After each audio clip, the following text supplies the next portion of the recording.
Let's now review the advanced admin controls. You can open or close the waiting room at any time. This controls when attendees can enter the event. You can also disable elevators to lock attendees to a specific floor.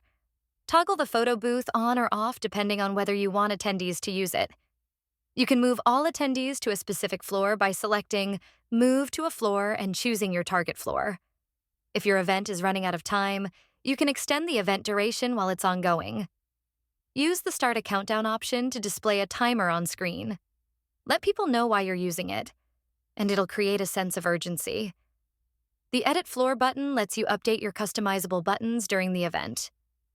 Inside admin controls, you'll also find quick links. Here you can open the waiting room list and see banned users. Next to admin controls is the photo booth.